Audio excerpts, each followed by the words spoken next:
guys, welcome back to my channel and welcome to another vintage tips and tricks video.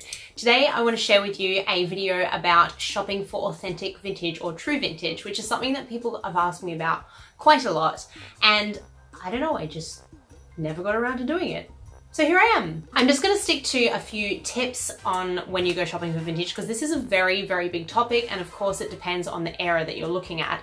So in general, I'm just going to give you some basics to get you started, and if this is a video that you like, do let me know by subscribing, clicking the like button, and telling me in the comments that this is something that you want me to elaborate on further, and I can get stuck into more specifics depending on different eras. So the number one thing that I look for when I go vintage shopping is the overall style, and this can be quite difficult, again, because you're looking at different eras, but I would start by going online, just Googling what women wore in the 1940s, or if you're a guy, what guys wore in the 1940s. Don't look at pictures of movie stars, because the likelihood that you're going to find those clothes in the op shop, I mean, sometimes you do, but you're probably going to be looking more at the clothing from your local area, from your local suburbs, your local city, coming into an op shop, a thrift store, or a vintage store. It's less likely to be what Hollywood movie stars wore.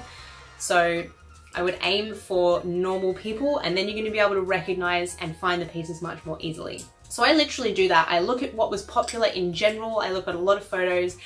That way I know when I'm shopping kind of what I'm aiming for and what I'm keeping my eye out for. The other thing is to Google popular labels from the era, not necessarily big designer names. If you can pick up a designer vintage piece at a very affordable price, or as just a freak find in a vintage store or a thrift shop, you've done extremely well, especially these days. You're much more likely to find something that's from like a department store or off the rack stuff from the 40s and 50s. They used to tailor the pieces to people, so there would be a tailoring service at department stores, but people did buy off the rack. Not quite in the same way that they do today, but it was still a thing. Then by the label inside, you're gonna know if it's a true vintage piece, and you'll know which labels to look for.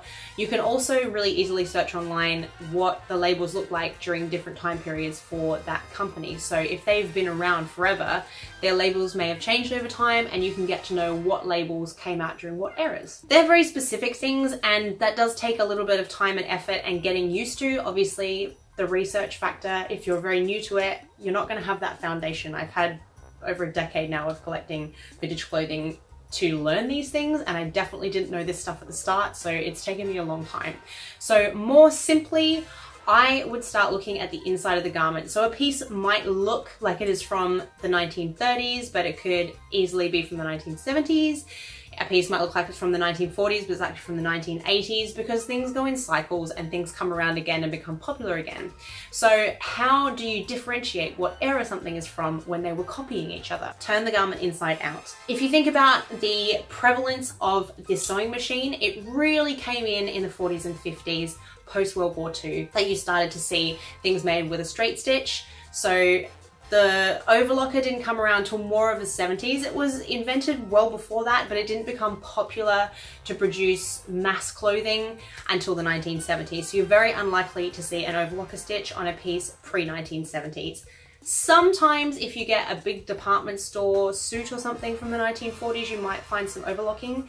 And keep in mind that pieces may have been repaired over the years, and people in the last few decades may have fixed up the piece or added bits to it and used an overlocker stitch. So you want to kind of look at the garment as a whole and try and ascertain as to whether pieces have been added on or things have been repaired, and whether the original stitch in the garment was very simple stitches like a straight stitch. Things that you will find inside true vintage garments: shoulder pads. There's a big difference between shoulder pads from the 1940s to the 1980s. 1980s shoulder pads, first of all, were much bigger than 1940s in terms of how it looked when you put the garment on. It's like power shoulders, whereas a 1940s garment wanted to straighten you out from the neck to the shoulder line instead of sloping like most people's natural shoulders do. I mean, everyone is different shape, but it wanted to straighten you out so that you got a very almost military look, because a lot of it was kind of drawing from the military. So it gave you that very straight shouldered look, but it doesn't go the opposite way. The 80s kind of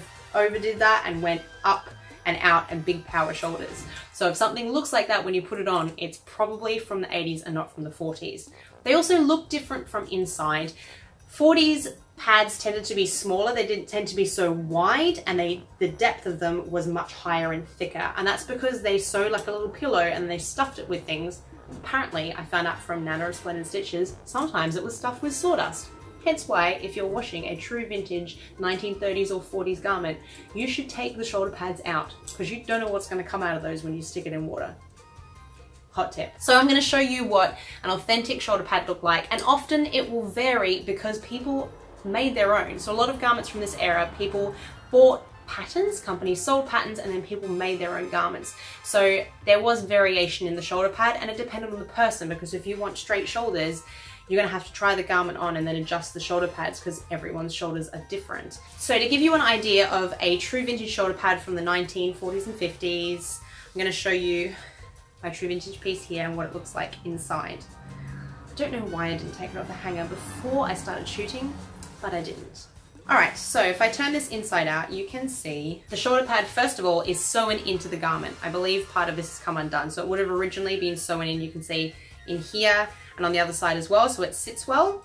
But the contents of the shoulder pad are kind of weird and lumpy, and it's not made out of a foam material like a 1980s one was, and it is very much hand stitched, and it's not as perfect as a modern one would be. Often they're deeper and smaller than this. I would say this is late 40s, possibly early 50s, this garment. I'm not going to lie, I haven't tried to date it before talking to you today, but it will be from the late 40s, early 50s based on the style and cut and the sewing. But you can recognize largely whether they're sewn in or not and where they're sewn. The shoulder pad is going to sit so that your arm looks straight. You're not going to see the shoulder pad jutting out. It's going to make everything look very straight and uniform. The other thing that you'll regularly see on true vintage garments is finishings that you don't see today. For example, hemlines. If you see a hemline that looks like this, you can see it's been turned under and then there's been a ribbon finish. I'm not a seamstress, so I don't know the true terms for this. I just know what it looks like. But if you see this kind of ribbon finish and you've got an invisible hemline that you don't notice on this side, you're looking at a true vintage piece. I mean, it's not guaranteed because people still like to remake garments in authentic patterns with authentic techniques, so you could have a reproduction piece, but the likelihood is that you have a true vintage piece.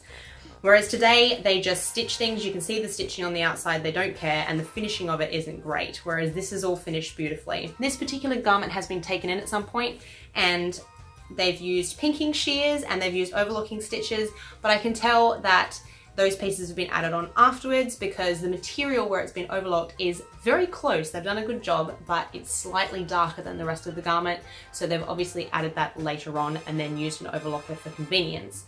However, the rest of the garment is very obviously original because there's no other overlocking. It is all straight stitch, and then the finishing of the seam and the way the garment is cut and made indicates to me that it's a true 1940s skirt. Is actually part of a skirt suit by a label called Jovan Fashions, which is a well-known 1940s label for suits as well. They like to rip off Lilianne's. I wish I had a real Lilianne, but I don't. I have good knockoff. The other thing you'll often see are things that help maintain the garment for longer. So garments were worn for a much longer period of time than they are today. We're very into fast fashion. We'll wear something for a season, throw it away, and we wash our garments far more often than we probably should, and it's not good for them to do that. So they used to put things in place to avoid having to wash the garment, like sweat guards. So if you're looking at a dress and it has something like this on the inside, again, you're probably looking at true vintage because the idea was that this would soak up the sweat. They put a lot more time and effort into the process of caring for clothing. For example, with shoulder pads, they would cut them out. So they would stitch rip the shoulder pads out of the garment, wash the garment and not wash the shoulder pads, and then sew the shoulder pads back in for the garment to be worn again. Every single time they washed it. I know my grandma used to do that. Things like your sweat guards, they would take the sweat guard out, wash the sweat guard, and avoid washing the whole garment too often, which meant that the garment lasted longer. So that's another one to look out for. Lastly, if you're aiming for garments that were made during the mid-century period of the 20th century, you're gonna look at things like zips and buttons. If a garment is all button or hook and eye, you're probably looking at something pre-40s. If something has a metal zip in it, like this one does, I'm going to show you on the inside. If it has a metal zip and the zip is in the side of the garment, it's probably a 1940s garment. So you want metal zip like this, very clearly metal and very industrial, again, as a result of the war, and in the side. If the metal zip is in the back of the garment, particularly in things like jumpers where there was a zip to close the back of the neckline so that the neck could sit very tight and up very high, you're probably looking at a 1940s piece. If it has a plastic zipper, you're looking late 60s and beyond, maybe 1970s. It really depends on the country and the piece, and things did vary, but in general, zips in the side and metal 40s, zips in the back and metal 50s. Anything after that potentially could have a plastic zip in it, but the style was different. The kind of skinny, wobbly plastic zips that we have today are reasonably new. Plastic zips in the 60s looked like a metal zipper. They were still very chunky and quite sturdy, but they were made of plastic. So you can really tell the difference. Those little tiny invisible zips didn't become a thing until much later. So keep an eye out for buttons and zips and fastenings because they make a big difference. Same with little things like you'll often see little hand-stitched rope or like string with a press stud inside the top of dresses. That's to hold bra straps in place, and that is not something I have seen after the 1960s. I could be wrong, correct me if you have a 1970s dress with that in, but basically once they started mass manufacturing clothing, they stopped putting little things like that in because they were kind of tailored touches. But if you have something that stops the dress from slipping off your shoulder by hooking it to your bra straps, you're probably looking at a 1950s piece. I find most of my stuff that has that in it is a late 1940s, early 1950s piece. The necklines did start getting lower and coming off of the shoulder, so it became harder to keep the garment in place, hence why those little fastenings were created. So they're just some of my tips, guys. I hope that they were helpful. Obviously, there are many more ways to assess whether something is true vintage or not. I will leave some links below to some great resources for true vintage and for recognizing true vintage. And again, let me know if this topic interests you. Tell me in the comments if you want me to get into more specifics and do some more videos on this topic. Okay guys, thanks for watching, and I will see you in next week's video. Bye!